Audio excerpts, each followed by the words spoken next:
राधे राधे, जय श्री कृष्णा, जय माता दी। दोस्तों कैसे हैं आप सब। आशा करती हूँ आप सब बढ़िया होंगे, स्वस्थ होंगे अपने अपने घर परिवारों में।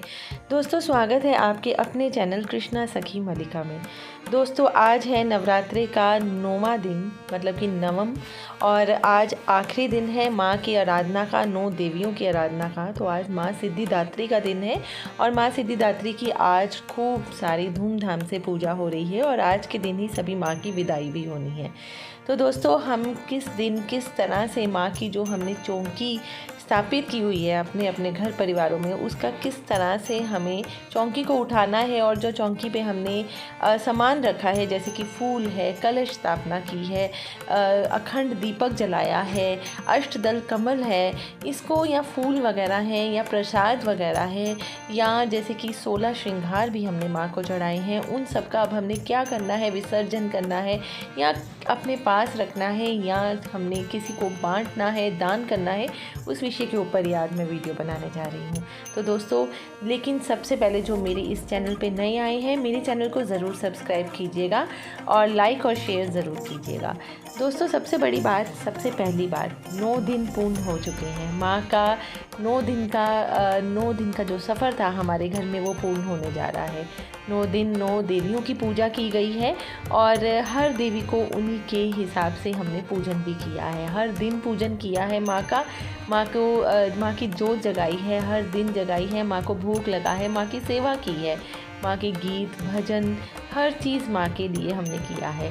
तो वो सब कुछ माँ ने ही करवाया है। ये जो शक्ति हमारे अंदर चल रही है दोस्तों, वे माँ द्वारा ही दी गई है। हमें स्वयं में कुछ ऐसा नहीं है कि हम तो मतलब कहते हैं ना कि एक उंगली भी नहीं उठा सकते हैं।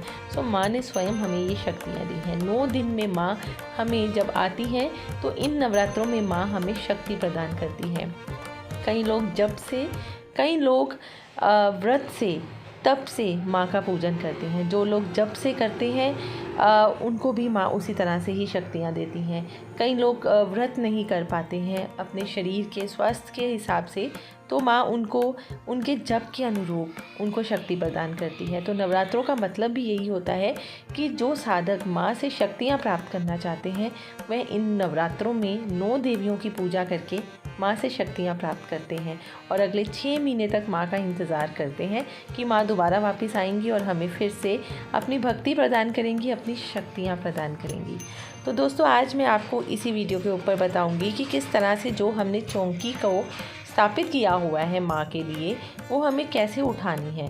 तो देखिए दोस्तों 9वां दिन है, 9 दिन पूरे करने के बाद ही हमें चौकी को उठाना चाहिए। 9 दिन 9 देवियाँ होती हैं, इसलिए 9 दिन तक आपको किसी भी चीज़ को हिलाना नहीं है। 9 दिन माँ की पूजा करनी है और जो दशमी होगी, मतलब 9 दिन के बाद जो अगला दिन दशमी होगा, उस दिन आपने माँ की चौकी को उठाना है।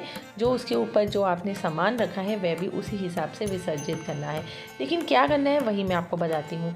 सबसे पहले है कलश। जो हमने कलश की स्थापना की है दोस्तों, वो आप 3 तरह से कर सकते हैं। पहला होता है कि कलश को आप तोड़ के उसको प्रसाद के रूप में सभी ग्रहण कर सकते हैं। दूसरा होता है कि आप उसको कलश को ना तोड़िए, उसको लाल कपड़े में बांध के अपनी तिजोरी में, जो उत्तर पूर्व दिशा होती है, जिसको ईशान कोण कहते हैं, वहाँ पे आप रख सकते हैं। और साल के बाद जब नए नवरात्रे आते हैं या 6 महीने बाद नए नवरात्रे आते हैं, तो आप उसमें उसको विसर्जित कर दीजिए और नया जो नारियल होता है वह हमने दोबारा से स्थापित अपनी तिजोरी में करना होता है। उसके बाद आता है जो कलश होता है। कलश में हमने जल, हल्दी की गांठ, चावल और सिक्का डाला है। सिक्के को आप अपनी तिजोरी में रख लीजिए। जो जल है उसको अपने घर के हर एक कोने में छिड़काव कीजिए और उसके बाद जो वो जल बच जाता है वह आप अपने घर के पौधों में डाल सकते हैं। जो उस पर मोली बंधी हुई है नारियल पे और कलश के ऊपर, उस मोली को आप अपने हाथ में भी बांध सकते हैं।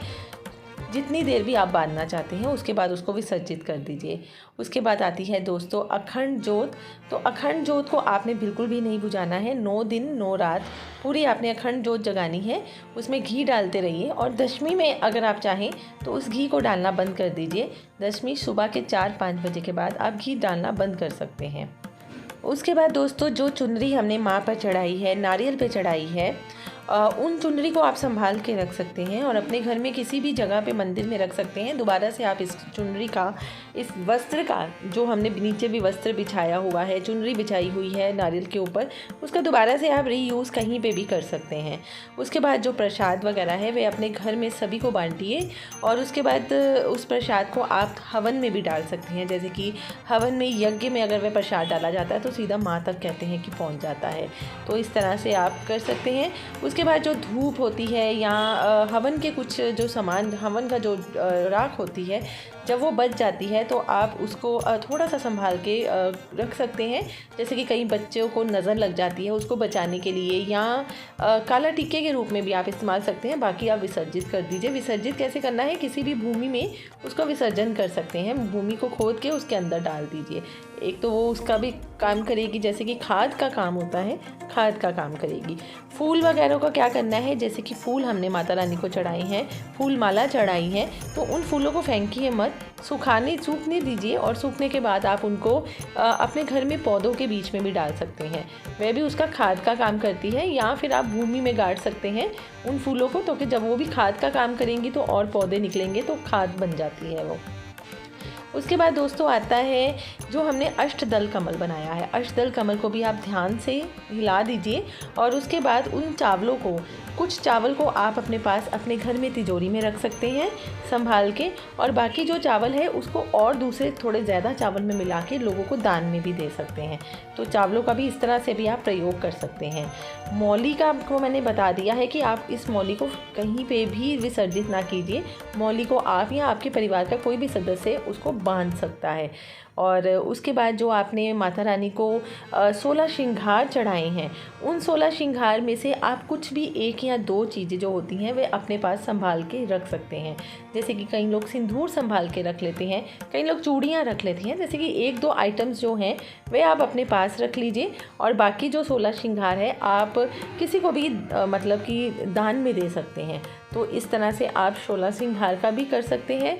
और उसके बाद दोस्तों आता है कि जो आपने जैसे कि कोई दक्षिणा चढ़ाई है, सिक्के वगैरह हैं, माता रानी को दक्षिणा चढ़ाई है, वे भी आप माता रानी के लिए मंदिर में अपने रख सकते हैं, ताकि कल को जब आपने कुछ माँ के लिए या मंदिर के लिए कुछ सामान लेना हो आप वो भी कर सकते हैं। थोड़ा बहुत आप उसमें से रख दीजिए सामान को, उसमें आप दान में भी दे सकते हैं।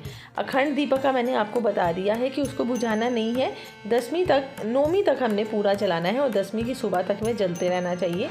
घी डालते रहिए और उसके बाद आप 10वीं के सुबह उसको घी डालना बंद कर दीजिए। और जो चांदी के, जैसे कि कईयों के चरण होते हैं चांदी के होते हैं या मिट्टी के होते हैं, उनको भी आप अपनी तिजोरी में रख सकते हैं। चांदी के मंदिर में अगर चांदी के हैं तो चांदी के रख के आप उसी तरह से ही पूजा करते रहिए जैसे कि आप आगे भी पूजा वगैरह कर रहे थे। फूलों का भी मैंने आपको बता दिया है। और इस तरह से आप माँ को जब आप 9 दिन पूरे हो जाएं तो 10वें दिन माँ को उठाइए और उठाने के बाद अपने माथे पे लगाइए और माँ को शुक्रिया अदा कीजिए और माँ को कहिए कि माँ, हमारे से जो भी कोई त्रुटि हुई हो, जो भी कोई गलती हुई हो, उसके लिए हम क्षमा चाहते हैं और अब आप हमारे घर में ही विराजमान रहिए। और अगले वर्ष में, मतलब कि जब भी नए नवरात्रे आएंगे उस समय हम दोबारा से, हमें ये मौका दीजिए, हम आपकी ये 9 दिन आपकी शक्तियों का आवाहन कर सकते, आपके जो 9 रूप हैं उनका आवाहन कर सकें। तो दोस्तों इसी तरह से जैसे कि मैंने आपको बताया है, यही एक होता है कि हमने किस तरह से चौकी विसर्जन करना है। तो आप इस तरह से चौकी विसर्जन कर सकते हैं। आशा करती हूँ आप इसको वीडियो के माध्यम से आपको कुछ ना कुछ जानकारी ज़रूर प्राप्त हुई होगी। मिलती हूँ कल दोस्तों एक नई वीडियो के साथ। तब तक के लिए राधे राधे, जय श्री कृष्णा, जय माता दी।